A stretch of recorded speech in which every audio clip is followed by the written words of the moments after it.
twecce era nga wano tuba tuddako gye muli mu ngeri ez'enjawulo okulaba engeri gyesobola nga tuwuliziganya mu ebyo ebiba bigenda mu maaso mu ggwanga. Kale kaakati ndaba wano bilioni 27 ezaweereddwayo ku basitaafu bano. Jjukira waliwo ebitongole ebyagattibwa kati waliwo abagenda okufiirwa emirimu oba okukyusibwa oba okusalibwako omusaala. Kakati bilioni 27 ziteereddwawo ku basitaafu abali affected. Ndowooza okubeera mu maaso okubalirira babeko we batandikira. Ababoda bagenze ne bakibayo bodaboda zaabwe. Abudu mwagenze twagala okwozayoza kampuni ey'ennyonyi mu Uganda eya Uganda Airlines yagasseeko routes endala mu bifo ebirala byegenda okuluma abantu. Njagala bajjukiza Mrs. Jennifer Bamturachi yakyali CEO. Era emirimu agikwasaganyizza maanyi bukyanga ava mu kakiiko Mukunya. Uganda yatandise okugenda Abuja. Uganda kati tugwe Lagos. Abaana abawala tugwe Lagos. Egenda Harare.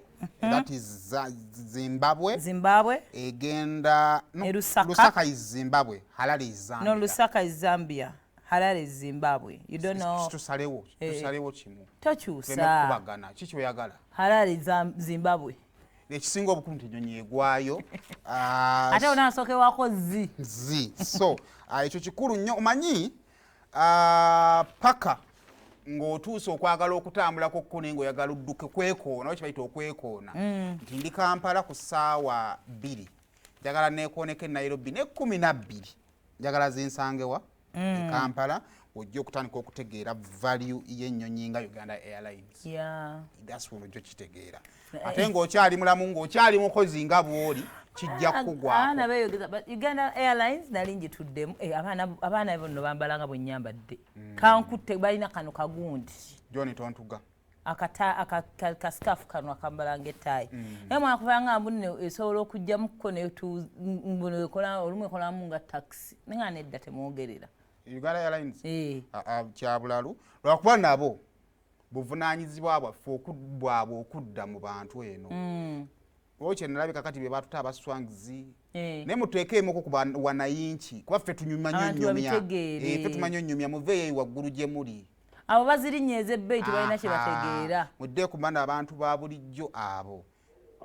Wangi oyagala notugu agali eyeewa mu Wangi. Mwebale kutuweereza. Naawe okulaba taata. Kiwanuka Simba mutabani wa Blackshat. Ogamba ota Kiwanuka? Ndi bulungi nnyo ssebo. Hafi webale ku nnyuma. Nkolera mu Uganda Airlines.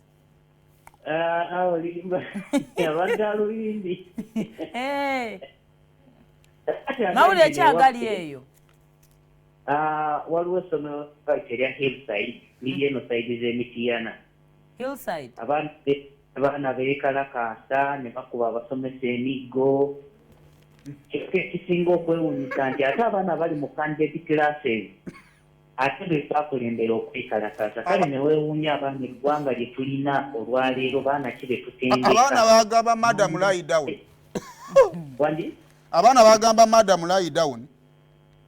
Era kujjute yaleeta mbu obuzibu bw'abaana tebaagala kulya kawunga n'ebiringa ebyo.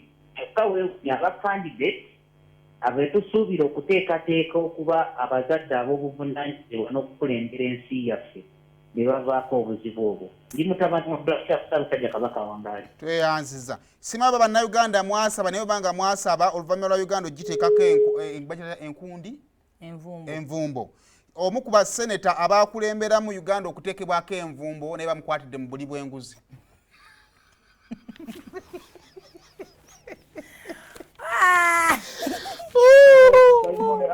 Wangi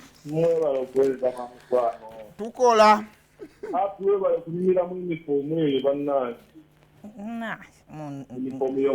Zafalu temuteeka mbitu byammwe.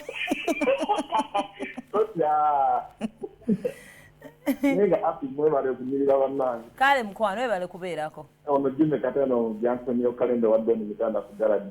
Yeddiya. Ne mu Johnson yo kalenda wano ati.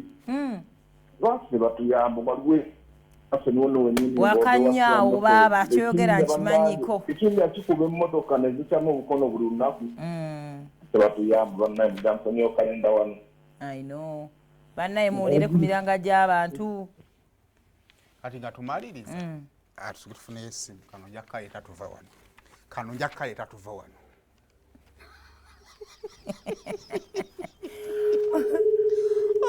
oyaka kuba lumu njagala kalete wangi sebo wangi sebo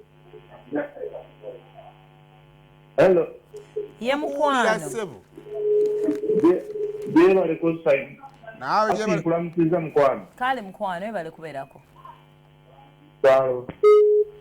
oh we've missed you kale oluvannyuma lw'okukyala